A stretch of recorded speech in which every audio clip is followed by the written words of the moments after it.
وہ حدیث شریف جو تفسیر ابن کثیر میں اور دیگر بہت سے ماخذ میں موجود ہے، حضرت حذیفہ بن یمان رضی اللہ تعالیٰ عنہ جن کو صاحب سر رسول صلی اللہ علیہ وسلم کہا جاتا ہے کہ نبی اکرم صلی اللہ علیہ وسلم نے اپنی راز کی خصوصی باتیں ان کو بتائیں اور وہ اس کے اسپیشلسٹ تھے۔ انہوں نے وہ حدیث روایت کی، ابن کثیر نے اس کی توثیق کی، اسے سند کے لحاظ سے بھی مستند قرار دیا کہ ہمارے آقا صلی اللہ علیہ وسلم نے فرمایا ان مما اتخوف علیکم، کہ مجھے تم پر جن چیزوں کا خطرہ ہے، من تبیز کا ہے، یعنی اس حدیث میں جو کچھ بیان ہوگا سارا خطرہ وہ نہیں، لیکن جن چیزوں کا خطرہ ہے ان میں سے ایک خطرناک چیز کا ذکر اس جگہ بھی کیا۔ کن لفظوں میں؟ فرما ان مما اتخوف علیکم رجل، مجھے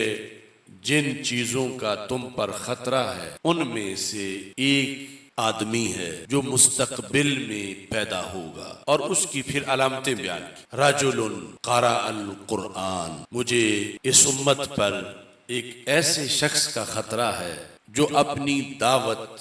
اپنی تبلیغ، اپنی تحریک، اپنی تنظیم، اس کا مدار قرآن پہ رکھے گا۔ ہے خطرناک، مگر اس کا تبلیغ کا انداز، دین کی طرف دعوت کا انداز، لوگوں کے سامنے سارے کا سارا اس کا تعلق قرآن کے ساتھ ہوگا۔ یعنی یہاں آپ نے واضح فرما دیا کہ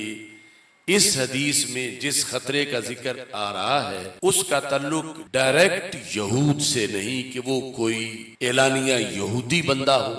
یا نصرانی ہو، کرسچن ہو، یا وہ ہندو ہو، وہ سکھ ہو، اس کی دعوت کا تعلق قرآن سے ہوگا، یعنی وہ دعوے دار مسلمانی کا ہوگا۔ وَكَانَ رِدَاؤُهُ الْإِسْلَامِ، فرمایا اس نے چادر اسلام کی اوڑی ہوئی ہوگی۔ فَاتَرَاهُ إِلَى مَا شَاءَ اللَّهُ فَانْسَلَخَ مِنْهُ، فرمایا وہ اسی طرح اپنی دعوت لے کر چلے گا، قرآن ہاتھ میں اور اسلام کا لبادہ اوڑھ کر، پھر جا کر وہ اپنا یہ لبادہ اتار دے گا۔ وَنَبَذَهُ وَرَاءَ ظَهْرِهِ، وہ قرآن جو اس نے پہلے ہاتھ میں پکڑا ہوا ہوگا پھر وہ اپنی پشت کے پیچھے اسے پھینک دے گا معاذ اللہ۔ وَسَعَى عَلَى جَارِهِ بِالسَّيْفِ، اور وہ قریبی مسلمانوں کے خلاف جہاد کا اعلان کر دے گا، جہاد بالسیف، اور اس کی وجہ بھی وہ بیان کرے گا۔ وَرَمَاهُ بِالشِّرْكِ، اور قریبی مسلمانوں کا قتل واجب قرار دے گا، اور اس کا سبب یہ بتائے گا کہ یہ مسلمان نہیں رہے بلکہ مشرک ہو گئے، یعنی مسلمانوں کو مشرک قرار دے کر وہ مسلمانوں پہ حملہ آور ہو جائے گا۔ یعنی پہلے اسلام کا لبادہ اوڑھے گا، قرآن سے دعوت دے گا، پھر قرآنی احکام کی خلاف ورزی کرے گا، مسلمانوں کے قتل کا فتویٰ دے گا کہ مسلمان قتل کر دیے جائیں، ان کی بیویاں چھین لی جائیں، ان کا مال چھین لیا جائے، اور اس کا جواز یہ بتائے گا کہ چونکہ یہ مسلمان نہیں ہے، رماہ بالشرک، شرک کا فتویٰ لگا کر مسلمانوں کے خون کے بہانے کو جائز قرار دے گا۔ رسول پاک صلی اللہ علیہ وسلم نے صحابہ کو فرمایا مجھے اس بندے کا بڑا امت پہ خطرہ ہے کہ یہ بڑا خطرناک بندہ ہے جو مستقبل میں آئے گا، یہود اتنا نقصان نہیں کر سکیں گے جتنا یہ کرے گا، کرسچن یا ہندو یا سکھ یا مسلمانوں کا کوئی دشمن اتنا نقصان نہیں دے گا جتنا یہ دے گا، اور وہ مسلمانوں کا خون بہانا، مسلمانوں کو قتل کرنا، اس کو بھی شریعت بنائے گا۔ یعنی ایک تو ہے نا کہ ظالم ظلم کر رہا ہے، سب سمجھتے ہیں یہ ظالم ہے اور یہ اس نے فلاں مسلمان کو شہید کر دیا ہے، لیکن وہ مسلمانوں کے قتل کو شرعی تقاضا قرار دے گا کہ یہ مسلمان اس لائق ہیں کہ زندہ نہ رہیں، ان کو تہہ تیگ کیا جائے، زمین ان سے خالی کی جائے۔ کیوں؟ کہ رماہ بالشرک، کہ وہ کہے گا کہ یہ عقیدے میں مشرک ہو چکے ہیں، اور اپنے شرک یا عقیدے کی بنیاد پر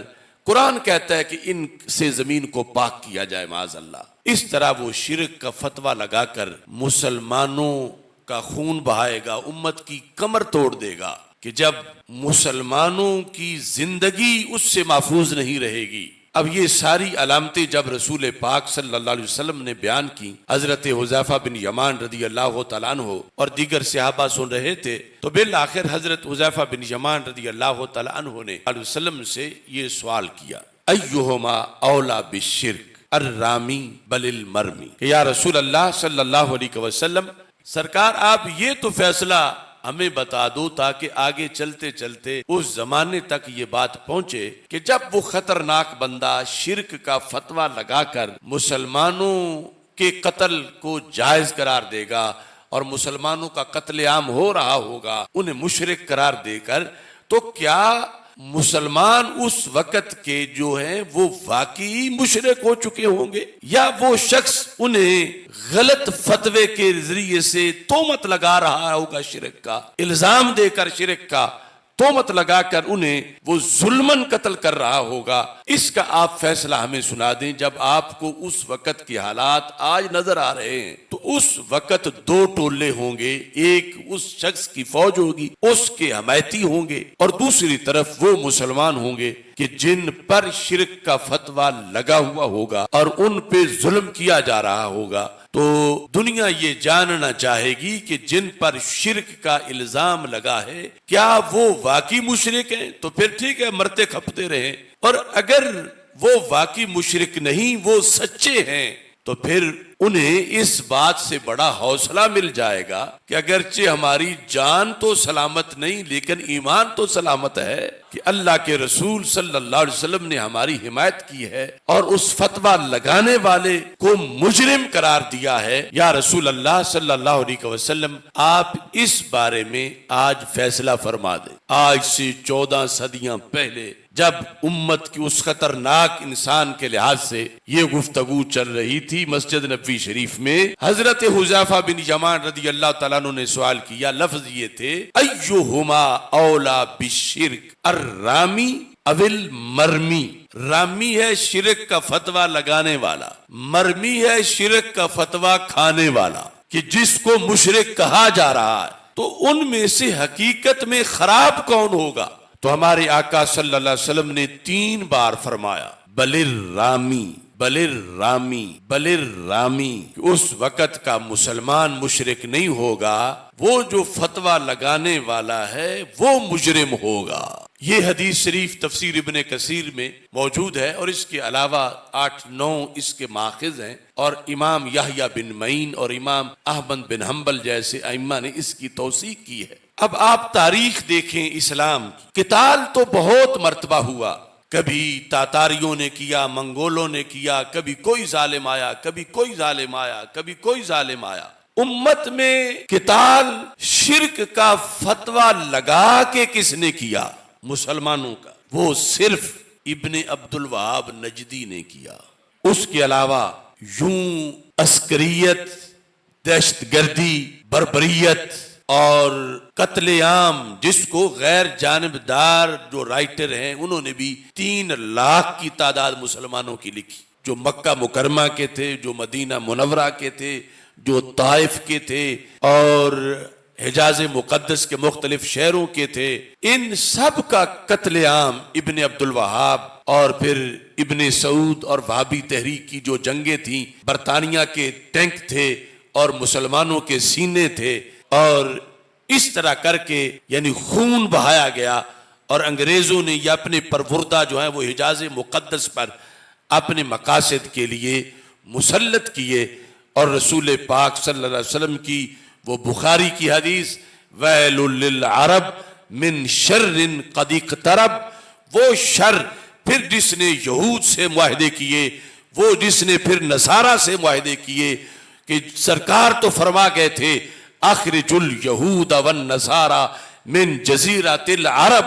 کہ جزیرہ عرب سے یہود کو بھی نکال دو، نصارہ کو بھی نکال دو۔ لیکن جنہوں نے یہود کو بھی اڈے دیے، نصارہ کو بھی اڈے دیے، اسرائیل کو تسلیم کیا، یہود سے دوستیاں کیں، وہ یہ شرب ہے، یہ وہ شر ہے جس کے بارے میں رسول پاک صلی اللہ علیہ وسلم نے وہ بخاری کی حدیث میں لفظ شر کے ساتھ اس کو بیان کیا۔ اور جو تفسیر ابن کثیر ہے اس کے اندر لفظ رجل اور پھر اس کی علامتیں ذکر کر کے نبی اکرم صلی اللہ علیہ وسلم نے اس فتنے کا تذکرہ کیا. اور آج وہ فتنہ ہے کہ جس کی وجہ سے پوری دنیا میں کہیں مسلمان سر نہیں اٹھا سکتے، چونکہ ان کا سر اس مرکز اسلام میں بیٹھے ہوئے سوداگروں نے غیروں کے سامنے شرمندہ کر رکھا ہے، غیروں کے سامنے جھکایا ہوا ہے. یہ کس منہ سے اپنی حریت، اپنی عظمت اور قرآن و سنت کے احکام کو بیان کریں کہ یہ جن احکام کا تذکرہ عجم میں بیٹھ کر یا کسی جگہ بھی کرتے ہیں